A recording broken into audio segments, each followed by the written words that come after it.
This podcast does not provide medical nor legal advice. Please listen to the complete disclosure at the end of the recording. Hello and welcome to Everyone Dies, the podcast where we talk about serious illness, dying, death, and bereavement. I'm Marianne Matzo, a nurse practitioner, and I use my experience from working as a nurse for 46 years to help answer your questions about what happens at the end of life. And I'm Charlie Navarrete, an actor in New York City, and here to offer an every-person viewpoint to our podcast. We are both here because we believe that the more you know, the better prepared you are to make difficult decisions. Welcome to this week's show. Please relax, get yourself some cold tea and cake, and thank you for spending the next hour with Charlie and me as we talk about what gaslighting is and how it affects women and their health care. Like the BBC, we see our shows offering entertainment, enlightenment, and education, and divide that into three halves to address each one of these goals. Our main topic is in the second half, so feel free to fast forward to that patter-free zone. In the first half, Charlie has a story about loss following a June storm. Second half, I'm going to talk about gaslighting, and in our third half, Charlie has a poem about grieving from Jocelyn. So Charlie, how is it in the Big Apple? Well, I took a bite of it recently, and I don't know, there are just so many tourists here. And I know that's great for the economy, but there are just so many tourists here. Even in the summer? Like, I'm never a fan of New York City in the summer. Oh, yeah. I mean, year-round now. Yeah, I mean, New York has really bounced back from the pandemic. Yeah. And also just in places where people are not known as tourist attractions, but people are just going, all over to just check out, parts of Brooklyn, Queens, up in the Bronx, just places where people had traditionally, tourists, had not gone to. So it's, what brought on that change, do you think? I'm sorry, what? What brought on that change, do you think? It's something about having an experience, I think. You want to experience something new. But for example, in Times Square, I mean, there are, I forgot how many daily, but I mean, well over 100,000 people on Times Square, but daily. And Times Square, when It's awful. When I say there's nothing there, there's nothing there. I mean, it is the center of Broadway, but unless it's not old New York. Like, I go there and it just annoys me what they've done to it. Yes. And I know there's always been, billboards and stuff like that. But now it's just, like commercial city. Every billboard is hawking something. And I mean, there are lots of, restaurants and things like that, but restaurants that are, chain restaurants, I don't know, people just seem to flock there. And again, other places as well, just to have that quote experience of it. But I don't see anything there to experience. And you could go to Vegas and see the M&M store. You don't have to go to Times Square. Well, there is an M&M store on Times Square. No, that's what I'm saying. Oh, okay. You don't have to go to Times Square to see that. You can go anywhere to see that. Like, what happened to the things that were just unique to New York City? Oh, yeah. Those are disappearing. Yeah. You're right. They're either gone or disappearing. So a place like Rockefeller Center was just simply this astonishing building for business. And then at the time also for radio and then television. But that's what it was. It was just a place to work, but it was a spectacular place to work. Now it's an event. and year round. And Christmas, oh no, you can't swing a dead cat without hitting somebody at Christmas. It's just I just don't go there anymore. Yeah. Last time I was in New York and we stayed in Times Square area, Oh, that's right. Yeah, right. Yeah. I just bitched the whole time. Poor David. It's like, like, where's the strip clubs and the bad Greek food? It's like, it was just so sanitary. Yeah, there's so multiply that by 3. There we are. Multiply that by 3. Hi. Yeah, so basically the area from 5th Avenue to about roughly 8th Avenue. Just. Of course, the Rum House is still there, which dates back to the 1930s. And of course, Sardi's is still there, which dates back to the 1930s. So, I mean, there's still small little places. Oh, and Jimmy's Corner, the last dive bar in the area. Yeah. But then, of course, they're always packed. So, for our first half, folks, do you have a bird cam? Me neither. But I hear it is quite the pastime for people to watch birds feather their nest with very little time to rest, see the eggs laid, the babies hatch, and take their first flight. But there is a darker side to this pastime that involves the violent spring weather we have had, and that is the nests or babies or both being ripped from their trees and tossed to the ground. We have some videos in our resources that you can watch of this, but they are not for the faint of heart. The most current storm-related bird devastation storm story comes from Dallas. 3 years ago, a pair of mating bald eagles moved into White Rock Lake in East Dallas. They built a nest and laid their eggs, only to have a storm blow both the nest and the eggs away. In 2023, the couple shopped for a new location to build their nest, but never laid eggs. In 2024, they found a new nesting site, laid eggs, and hatched 2 eaglets that were a week or 2 away from being able to fly on their own when, in early June, a storm struck. The nest and the eaglets were flung to the ground while their parents were out hunting for food. The people in the area had been watching the eagles for 3 years and rejoiced when the babies were born. They named the parents Nick and Nora, after the husband and wife detective characters in the 1934 film The Thin Man. The community chronicled their lives and grieved when the babies were taken by the storm. They watched as Nick and Nora spent the days following the storm, circling and searching and squawking for their offspring. Earlier in the week, Scott Merrill, a retired medical doctor, came to the nesting area to capture photographs of the mourning eagle parents. The images show one of the eagles squawking into the sky with its head tilted back in a pose that seemed to capture the bird's desperation. Immediately after the storm, community members searched for the eaglets and found one shivering and soaked from the rain, but seemingly not severely injured, even eating a fish it had caught in the floodwaters. It was taken to a rehab facility and within days returned to the area for Nick and Nora to care for it. The other eaglet has never been found. So in honor of Nick and Nora, our recipe this week is made from Eagle brand sweetened condensed milk. Great segue, Marianne. Thanks. Do you know how many things you could make with Eagle brand?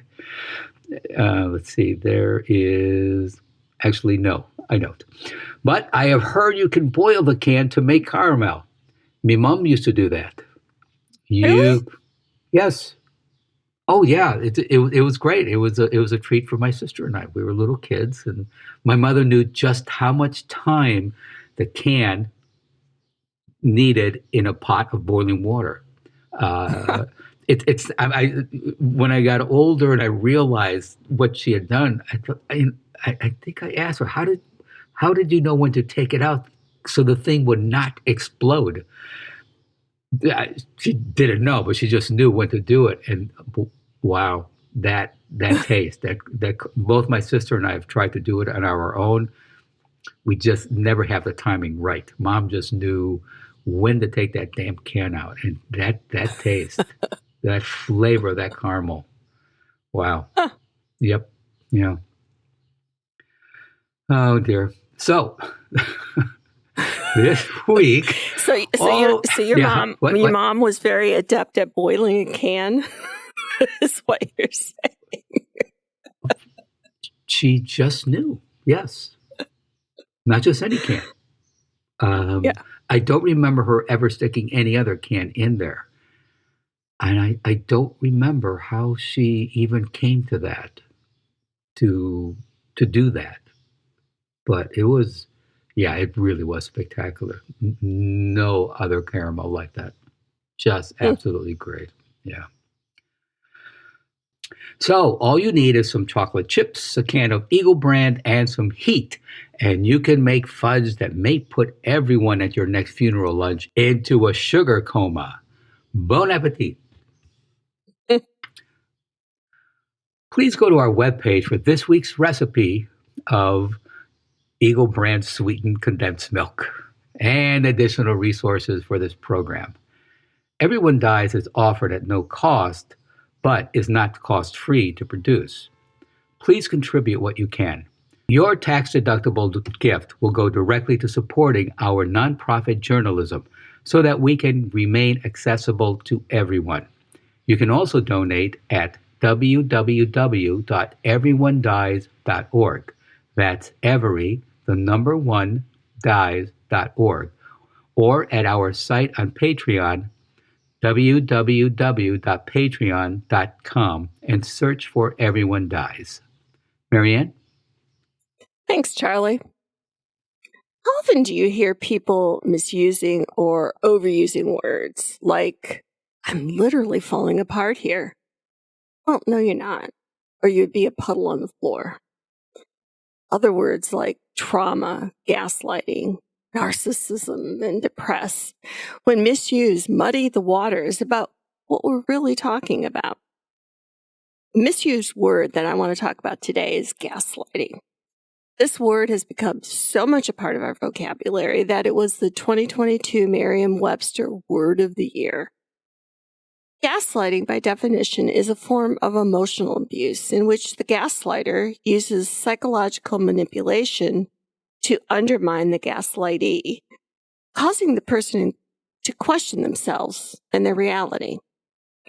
It's difficult to recognize and even harder to break free from because it plays into our worst fears of being abandoned and many of our deepest needs to be understood, appreciated, and loved.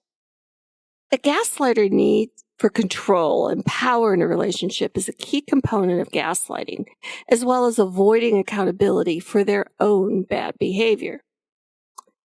In gaslighting, the target is left feeling confused or even insane, which was dramatized in the 1944 movie Gaslight, starring Charles Boyer and Ingrid Bergman.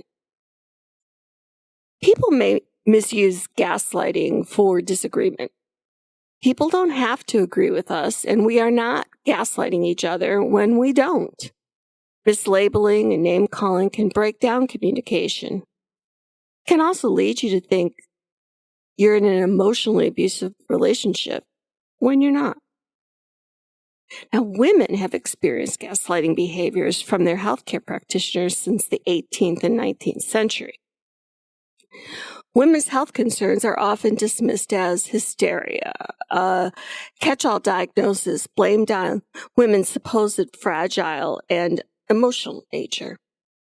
The first hysterectomy was performed in 1843 in Manchester, England. The word hysterectomy means surgical excision of the uterus and comes from the Greek hysteria, which means womb, and ectomy means cutting out of. The word is related to Latin hystericus, which was a term for a condition that was believed to cause women to go insane due to the dysfunction of the uterus. Our healthcare practitioners may seem to participate in a form of gaslighting if they don't take our symptoms seriously.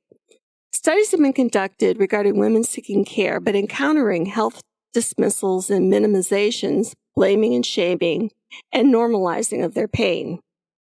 Known as disenfranchising talk or communicative disenfranchisement, it is the process by which individuals' identities, relationships, and experiences are treated as not real or of value. It's produced and sustained through disenfranchising talk that discredits, silences, and/or stereotypes one's identity, relationships, and/or experiences, and can result in women feeling like they're crazy, dehumanizes them, and inflicts shame and loss. Women often will respond to disenfranchising talk with silence.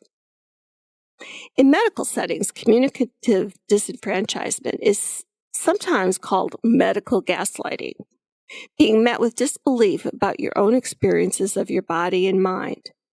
It emphasizes the power of a balance characteristic in these interactions, where the opinions of medical practitioners are often thought to be more real than the lived experiences of women. I know from my own experiences that when your symptoms are not easy to pinpoint, that healthcare practitioners can act like what you're saying is not real. For the past 2 years, I've been in extreme pain in my right ankle, making walking unbearable at times and the pain persistent. It's been a pain hard to find an exact cause of, leading to trying a wide range of interventions to try to manage it.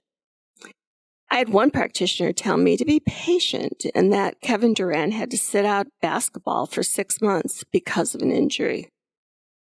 I told him I was trying to walk without pain, not play basketball. I don't respond to disenfranchising talk with silence.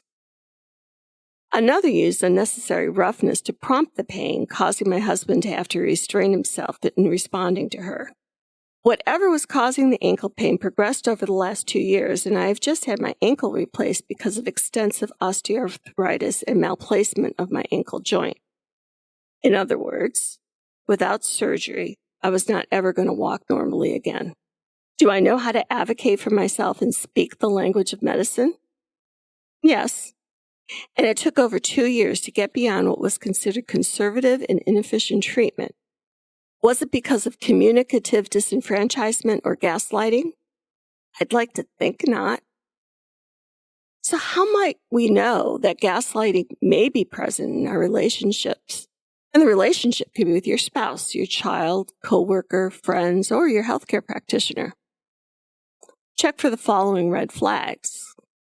Feeling confused or crazy in the relationship. Having trouble walking away from a conversation when this person accuses you of something you didn't do or being someone you're not.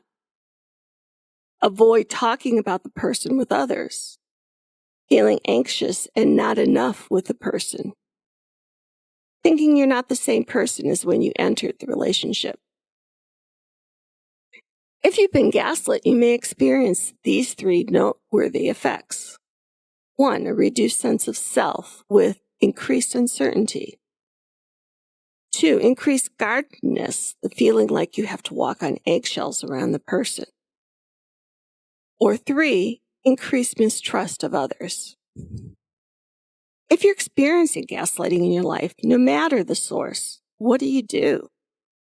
Stern and Brackett, in their Washington Post article, offers some advice. They identified 3 levels of gaslighting as emerging, moderate, and severe gaslighting, along with 5 factors that contribute to the severity of the gaslighting experience. These are frequency, intensity, extensiveness, intentionality, not all gaslighting is conscious, and the victim's ability to handle adversity. So the first is emerging gaslighting, which often starts slow and may almost be undetectable. The gaslighter will make occasional critical statements. Things you might hear are, "You're too sensitive," or "Sorry, you can't take a joke, you have no sense of humor."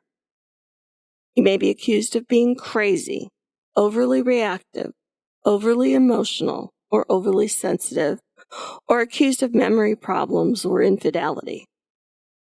Gaslighters demean and insult their targets by calling them dumb, stupid, selfish, or criticizing their physical appearance.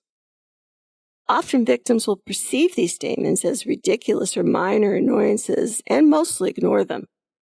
But the seed is planted if a gaslighter persists and triggers self-doubt. So how do you deal with emerging gaslighting? You could write down a list of things you know to be true. Get support from trusted friends and family. Sharing how it feels to be around the gaslighter can provide grounding perspective. Tell the gaslighter you don't like the way they speak to you or the way they are twisting things. In moderate gaslighting, the gaslighter's language is more accusatory, frequent, and intense. The gaslighter will bring in what they say as evidence to confirm what they are insisting. For instance, saying, "You're always missing deadlines and blaming it on someone else. Hard to admit you're unreliable, isn't it?" Andy? You may feel the need to defend yourself and get the gaslighter's approval. You might think about your interactions and wonder, what's happening? Are they right? Maybe I am doing something wrong. To deal with this is to choose to stop the power struggle or the endless back and forth with the gaslighter. Don't attempt to negotiate. Remember that a gaslighter's permission to walk away is not required. Phrases such as, "We'll have to disagree," "I hear you and I don't agree," or "I know you feel strongly about this, but I'm not going to continue this conversation," may help you disengage. If it continues, consider ways to limit or get support to end the relationship. Lastly, there's severe gaslighting. A gaslighter's attacks feel inescapable in severe gaslighting as the verbal assaults continue. For example, they might say, "You never bother to remember anything. You can't seem to hold anything in your head. You really don't care about your job or our company, do you?" Or, "You don't know where I was last night. Come on, you're a paranoid wreck, just like your mother." Targets of gaslighting may feel they are no longer the same person as when they entered the relationship. Any sense of personal decision-making is gone, and the gaslighters need to prioritize over their own. You feel as though you've lost yourself. But remember, life doesn't have to be like this. If the gaslighter cannot be avoided, for example, if they're a colleague or a partner, then limit contact and set clear boundaries. It can be psychologically excruciating to stay with a gaslighter, yet simultaneously painful to think about leaving. While not a cure, adopting a mindfulness practice to cultivate self-compassion can help you navigate severe gaslighting. And we have quite a few podcasts that do discuss mindfulness for you to listen to.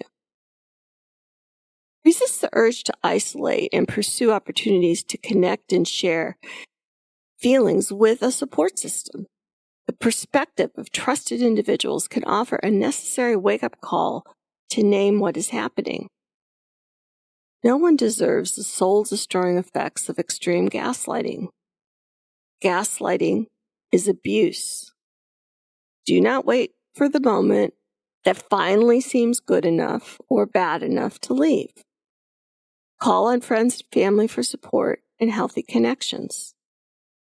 And if it's occurring with your healthcare practitioner, you can fire them and find a new one. Gaslighting occurs within relationships that can be characterized by a combination of affectionate and abusive behaviors extended over the course of a relationship. Gaslighting victimization may be associated with a reduced sense of self, mistrust of others, and sometimes post-traumatic growth, which is establishing healthier boundaries or having a clearer or a stronger sense of self. Those who recovered from gaslighting often stress the importance of separation from the gaslighter. prioritization of healthier relationships, and engaging in meaningful and non-embodying activities. And these are, for example, yoga, meditation, sports, and creative hobbies such as writing, journaling, and creating art. You don't have to be a victim. Charlie, have you ever felt like you were being gaslighted by somebody? Yes, it's. I'd forgotten about this. Yes, it was someone I met. We started going out, and by about the second get together, just what you were describing. It's the person started saying that I was exaggerating. That's not what she meant. Do I always do that? And by about the third or fourth date, it was like, yeah, I know I'm not crazy, and this is, and I didn't. It the relationship was just off, and I didn't think about it as gaslighting, but that's exactly what was going on. So very early in the relationship, I just cut it off. I told her just what you were saying. I feel this. You're not listening. You twist things around, and I don't remember exactly what I said. But then, as soon as I said whatever it was, she immediately turned that around as it's me. You know what? I'm not interested in this, and I walked away. And I told her, lose my number. And she contacted me a couple times, and I just did not respond. But yeah, and especially nowadays, people just fall into that. Um, yeah, Why do you think that people do fall into that? I think a lot of it is just the times we live in. I mean, people, especially younger people. Yeah, let me be specific about this. Especially younger people just have grown up on social media. They take on ideas and everything from what other people say instead of turning off the computer and their phones and just going out and experiencing life. Mm. They take their cues from what everyone else says. Whereas people like us who are older, I don't know, we've now had a lifetime of experience, most of it, thankfully, without social media, and just feel more comfortable in our skins. Mo Rocca, we've discussed Mo before with his thing called Mobituaries. He has now, oh crap, what's it called? A new book out, Rock. Basically, this is about people who, much later in their lives, created a new career for themselves, found something new to do for themselves, and just celebrating that because we're older, we just take, a lot of people just take more chances. It's that we just take more chances. Everything's not dependent on what social media has to say. Mm. And yeah, I'm just glad I was born in the time of Sinatra. As opposed to the time of cholera? Yeah. Or or the time when you just can't live without your iPhone or cell phone or whatever the hell people use. Yeah. I appreciate it as a tool. It's always great. I can just whip it out. It's like, oh yeah, where's that bar that I heard about? And there it is. I can find it. Or discussing with somebody, we can't remember, the Beatles' first album. Then I find an iPhone and the internet. Very useful. Apart from that, no. And the other thing too with Gaslight, I don't know if you've noticed this, but and I understand everything you're saying about Gaslight, but I've also heard people use it as well, I was seeing so and so, and I never hear from so and so anymore. This guy or this woman is gaslighting me. And I said, that's not exactly what it means, but it's also, but I had to stop saying that because for people, that's what it's not just everything you describe, but it's also someone who just ignores you, doesn't return your calls, doesn't return your email, just appears to just fall off the map, and you have Is it, no idea why. isn't that called ghosting? Oh, yes, yes. But I've heard people say gaslighting. No, Huh. no, you're right. That you're absolutely right. Ghosting. Yes. Okay, good. So I can put that off my list. Good. Using that wording correctly. The other thing with the examples you use, for example, one of the things you said was about oh shoot, somebody saying, "Oh, I'm falling apart." Um, yeah, I mean, Literally falling apart. yeah. I don't know. Doesn't that become like self-fulfilling prophecy if you say that enough?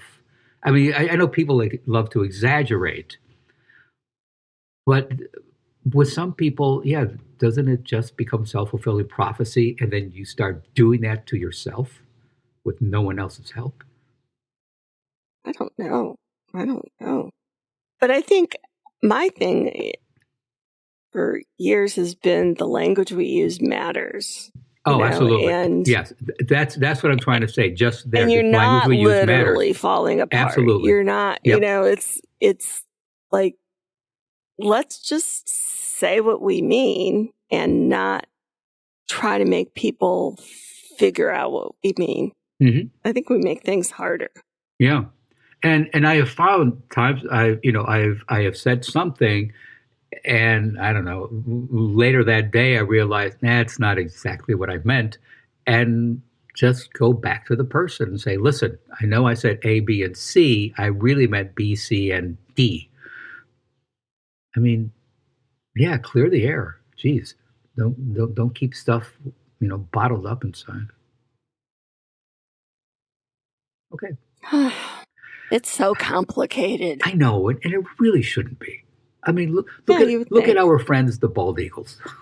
So, yeah, I don't think they have Sometimes you just have this to sit discussion. in a tree, throw your head back, and scream. Yes, and speaking of screaming owls, screaming birds, of course, Flacco, the Oh my God, you are obsessed with Flocka. well, Flacco keeps coming in the news. Somebody and folks, Flacco was an owl who escaped from the was it the children's zoo in Central Park? I believe it was the children's zoo in Central Park. Escaped and just made Central Park its home.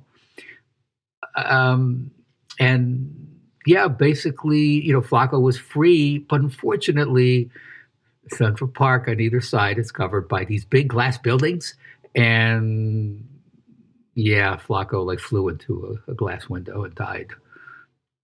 And there was somebody I don't know was talking about making some sort of memorial for this bird. I, just, I, yeah, it's New York. In our third half, our poem today is by Jessica Jocelyn, a 30-something author of 4 poetry books, a proud mother, and a nemophilist, which means a lover of the outdoors. By sharing her lived experiences, she strives to deeply connect with her readers and remind them that they are not in this alone. Jessica's poetry may be hard to hear at times, but it's always healing to read. In the same vein, her past may be dark, but writing serves as her spark of sunlight. When she isn't storytelling, you can find this free-spirited goth spending quality time with her family that inspire her every day. I have one foot stuck in sadness, while the other foot is in the doorway to happiness. Parts of me dance in the sunshine, while the other parts drown in the rain. I am the one in the room who laughs the loudest while the grief stings and pulls me backward. I exist simultaneously, happy and sad, and at any given moment, either one can take over. Don't try to pull me one way or the other, because one can't exist without the other. And Don't you thoughts? think that's Mhm. a good characterization of grief? And I was thinking not only of grief, but I'm sorry, but unless you're some maniac, no one is, people are not black and white. So, yeah, but even just beyond grief, yeah, yes. When I was in graduate school, one of the first lectures was from this professor who said that graduate school shows you the shades of gray. And it's so true. Like with my kids, I see they're still in the black and white mode. Things are or they're not. And they really haven't started to see the gray shades of gray. And the older I get, the more shades of gray come into that spectrum. Do you find that? Yes, absolutely. Yeah. That's another thing I enjoy about getting older. Those Gray? shades of gray. Yeah, it's not black and white. It's shades of gray. And that's it for this week's episode. Thank you for listening, and stay tuned for the continuing saga of Everyone Dies. This is Charlie Navarrete, and from the one, the only Groucho Marx, I intend to live forever, or die trying.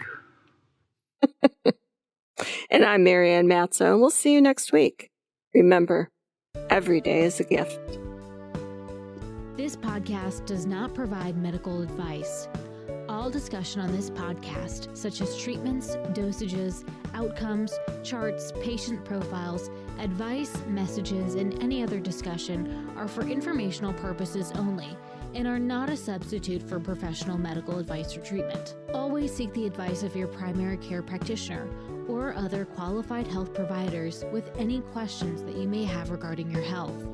Never disregard professional medical advice or delay in seeking it because of something you have heard from this podcast. If you think you may have a medical emergency, call your doctor or 911 immediately. Everyone Dies does not recommend or endorse any specific tests, practitioners, products, procedures, opinions, or other information that may be mentioned in this podcast. Reliance on any information provided in this podcast by persons appearing on this podcast at the invitation of Everyone Dies or by other members is solely at your own risk.